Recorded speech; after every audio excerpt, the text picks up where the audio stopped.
ఓం నమ శివాయ. త్రిపురాంతక క్షేత్రం గురించి తెలుసుకొని తరిద్దాం. ఇది ప్రకాశం జిల్లాలో ఉంది. త్రిపురాంతక క్షేత్రం శైవ శక్తి ఆలయాల్లో అతి పురాతనమైనది. పురాణాల ప్రకారం శ్రీచక్రపీఠంపై నిర్మితమైన ఏకైక శివాలయం త్రిపురాంతక క్షేత్రం.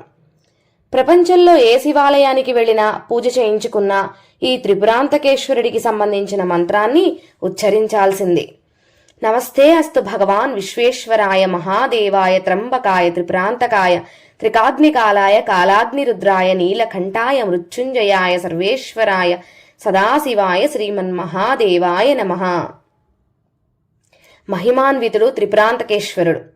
త్రిపురాంతకం గ్రామానికి 2 కిలోమీటర్ల దూరంలో కుమారగిరిపై త్రిపురాంతకేశ్వర స్వామి స్వయంభుగా వెలిశాడు. ప్రపంచంలోని ఏ ఆలయంలోకి ప్రవేశం ఎలా ఉంటుంది? తూర్పు ద్వారంగా ఉంటుంది. కానీ ఇక్కడ విశేషం ఏంటి అంటే శ్రీచక్ర ఆకారంలో శక్తిపీఠ ఆలయాలు నిర్మిస్తుండటం ఆనవాయితీ కాగా త్రిపురాంతకేశ్వరుని ఆలయం శ్రీచక్రపీఠంపై నిర్మితం కావడం చేత ఆలయానికి ప్రత్యేక విశిష్టత సంతరించుకుంది. శ్రీశైల ఆలయం కంటే కూడా ఇది అతి ప్రాచీనమైనది. ఇక్కడ నుండి శ్రీశైలానికి వెళ్లేందుకు బిలమార్గం ఉంది. పూర్వం మునులు ఈ దారినే వినియోగించినట్లు వేదాల్లో పేర్కొన్నారు. త్రిపురాసుర సంహారం. తారకాసురుడు పూర్వం దేవ ఋషులను బాధిస్తుంటే శివకుమారుడైన కుమారస్వామి తారకాసురుని మెడలోని ప్రాణలింగాన్ని ఛేదించి వాడిని సంహరించారు. ఈ యుద్ధంలో అలసిన శరవణభవుడు ఆదిశైలం అనే పేరున్న ఈ పర్వతంపై విహరించటం వల్ల కుమారగిరి అని పేరొచ్చింది. తారకాసునికి 3 కొడుకులు. తారాక్షుడు, విద్యున్మాలి, కమలాక్షుడు. వీరిని త్రిపురాసురులు అంటారు. తండ్రి మరణానికి ప్రతీకారం తీర్చుకోవటానికి ఈ 3 మూర్ఖులు శుక్రాచార్య అనుజ్ఞతో బ్రహ్మ కోసం ఘోర తపస్సు చేశారు. ఆయన ప్రత్యక్షం కాలేదు. పంతం పెరిగి ఒంటికాలి మీద నిలిచి తీవ్ర తపస్సు చేస్తే లోకాలు తల్లడిల్లిపోయాయి. బ్రహ్మ ప్రత్యక్షమై వరం కోరుకోమన్నాడు. ఎవరి చేతనో చావు కలగకూడదని వరం కోరుకున్నారు. పుట్టినవాడు చావవలసిందే కనుక ఎలా చావాలనుకుంటున్నారో చెప్పండి అని అడిగాడు. తాము ఆకాశంలో 3 పురాలను కట్టుకుని 1000 ఏళ్లు జీవించిన తర్వాత ఆ 3 పురాలు వరుసగా ఒకే చోట చేరినప్పుడు ఒకే బాణంతో ఆ త్రిపురాలను ఛేదించిన వాని చేతిలోనే తమకు మృత్యువు రావాలని కోరుకున్నాడు. సరే అన్నాడు బ్రహ్మ. తారాక్షుడు బంగారం, విద్యున్మాలి వెండితో, కమలాక్షుడు ఇనుముతో చేయబడిన పురాలను కట్టుకుని ఉంటూ దేవతలను మునులను బాధిస్తున్నారు. వారు పరమేశ్వరుణ్ణి ప్రార్థించారు. అప్పుడు ఆయన త్రిపురాసురులను చంపాలంటే అపూర్వమైన రథం, అపూర్వ బాణాలు అవసరమని చెప్పాడు. వీరు శ్రీహరిని ప్రార్థిస్తే ఆయన విశ్వకర్మకు ఆదేశం ఇచ్చి అపూర్వ బాణాలను సృష్టింపజేశాడు. విశ్వకర్మ జగత్తు తత్వంతో రథాన్ని, వేదతత్వంతో గుర్రాలను, నాగతత్వంతో పగ్గాలను, మేరుశక తత్వంతో ధనస్సును, వాసుకీ తత్వంతో వింటినారిని, సోమ విష్ణు వాయుతత్వాలతో బాణాలను తయారు చేసి ఇచ్చాడు. బ్రహ్మ రథసారథి అయ్యాడు. ఆ దివ్య రథాన్ని చూసి సంతసించి శివుడు అధిరోహించి త్రిపురాసుర సంహారానికి బయలుదేరాడు.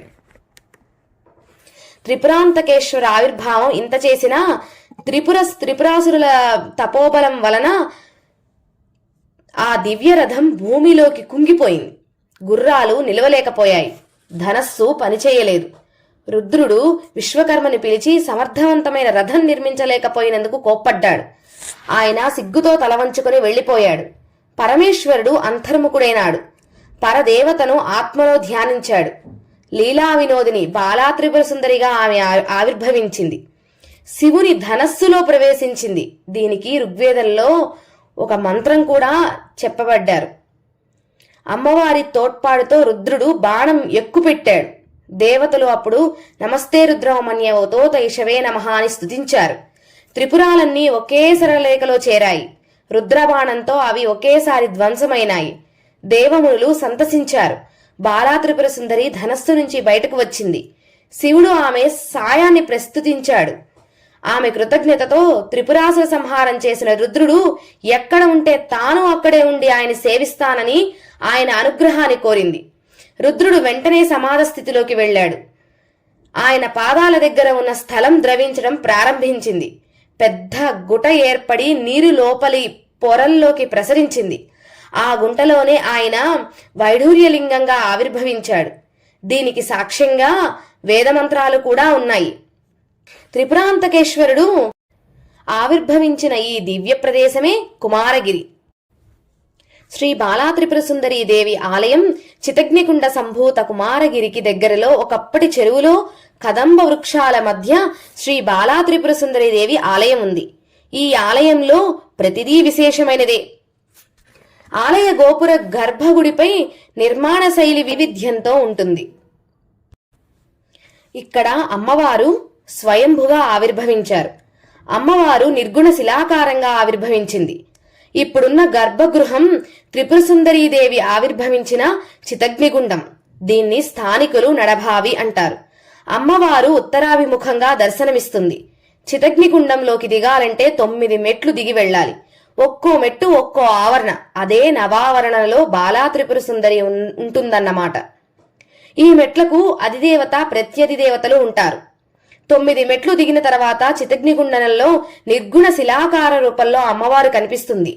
దివ్య చక్షువులున్న మునీశ్వరాదులకు మాత్రం అరుణ కిరణాలతో పుస్తాక్ష మాలా వరదాభయ హస్తాలతో దర్శనమిస్తుంది.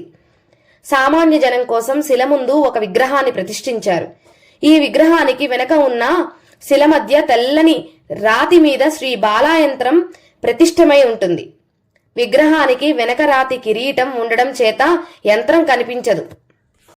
సిద్ధి మండపాలు చితగ్నికుండం నుంచి బయటకు వచ్చేటప్పుడు మెట్లకు 2 వైపులా 2 మండపాలుంటాయి. వాటిని సిద్ధి మండపాలు అంటారు. చినమస్తాదేవి చక్రమండపం దాటి ఉత్తరం ద్వారా గుండా బయటికి వస్తే చినమస్తాదేవి చిన్న మండపంలో కనిపిస్తుంది. ఈమెనే ప్రపంచ చండిక అని, వజ్ర వైరోచని అని అంటారు. ఈమెయే అమ్మవారి సర్వ సైన్యాధ్యక్షురాలు. ఈమె 10 మహావిద్యలలో 6వ మహావిద్య. ఈమెను ఉపాసిస్తే కలిగే ఫలితం యామాళం అనే గ్రంథం వివరించింది. రక్తపాత్రలు సాధారణంగా శక్తి ఆలయాలలో సింహవాహనం, ధ్వజస్తంభం ఉండాలి. ఈ 2 ఇక్కడ లేవు కనుక అమ్మవారు మానవ ప్రతిష్టం కాదని స్వయంభూ అని భావిస్తారు. ఇక్కడ రాతితో చేయబడిన రక్తపాత్ర ఉంది. దీనికి ఉగ్రపాత్ర అనే పేరు కూడా ఉంది. ఉగ్రపాత్ర 1/2 అడుగు ఎత్తు, 2 అడుగుల వ్యాసం కలిగి ఉంటుంది. ఎన్ని దుల్లల్ని బలిచ్చినా, ఒక్కో పోతుకి కూడా కడివెడు నీళ్లు పోసినా ఆ రక్తపాత్ర నిండదు. ఈ విషయం ఈనాటికి ప్రత్యక్ష నిదర్శనమే. ఈశాన్యంలో మామూలు భక్తులు వేరొక రక్తపాత్ర ఉంది. దానికి 2 అడుగుల దూరంలో బలిని ఇచ్చే యూపస్తంభం కూడా ఉంది. దీనిపై సంస్కృత శాసనం కూడా ఉంది. వీరశిలలు అమ్మవారి ఉత్తర ద్వారంకు ఎదురుగా ఉన్న శిల్పాలన్నీ వీరశిలలే. ఇవి భక్తుల వీర కృత్యాలకు ప్రతిబింబాలు. ఒకప్పుడు ఆ వీరులకు ఇక్కడ ఆరాధన జరిగేది. ఇందులో అధిక భాగం శ్రీ శిల్పాలే. బాలా త్రిపుర సుందరీ దేవి త్రిపురాంతకేశ్వర స్వామి ఆలయానికి కిలోమీటర్ దూరంలో చితగ్నికుండంలో బాలా త్రిపుర సుందరీ దేవి వెలిసింది. లలితా సహస్రనామంలో అమ్మవారిని కదంబ వనవాసిగా పిలుస్తారు. సమస్త శక్తి దేవతలకు బాలా త్రిపుర సుందరీ దేవి ప్రథమ మూలం. నిర్గుణాకారంలో అమ్మవారు వెనక్కి తిరిగి ఉంటుంది. దీంతో భక్తుల దర్శనార్థం అమ్మవారికి ముందు మరొక విగ్రహాన్ని ప్రతిష్ఠించారు. చెరువు కట్ట వెంట ఉన్న కదంబ చెట్లు కాశీలో మాత్రమే ఉన్నట్లు చారిత్రక ఆధారాలు చెబుతున్నాయి. కానీ మన త్రిపురాంతక క్షేత్రంలో కూడా అమ్మవారి ఒక క్షేత్రంలో కూడా ఈ కదంబ వృక్షం మనకు కనపడుతుంది. ఇటువంటి మహాక్షేత్రానికి నిజ జీవితంలో ఒక్కసారైనా స్వామి అమ్మవారిని దర్శించి పూర్ణాయుష్కులుగా దివరాత్రి పాపములు పరిహారార్థం అపమృత్యు దోష గండాల నుండి మరియు జన్మ నక్షత్ర దోషాల నుండి నవగ్రహ దోషాల నుండి విముక్తి పొంది ప్రతి భక్తురాలు ఈ క్షేత్రంలో నక్షత్ర ప్రదక్షిణ అనగా 27 సార్లు ప్రదక్షిణలు చేసిన సర్వ దోషాల నుండి విముక్తి పొందినట్లు పురాణాలు తెలియజేస్తున్నాయి. కాబట్టి ప్రతి ఒక్కరూ ఈ క్షేత్రాన్ని దర్శించి స్వామివారి యొక్క అనుగ్రహానికి పరిపూర్ణంగా అనుగ్రహం కలగాలని మనస్ఫూర్తిగా కోరుకుంటూ ధన్యవాదాలు.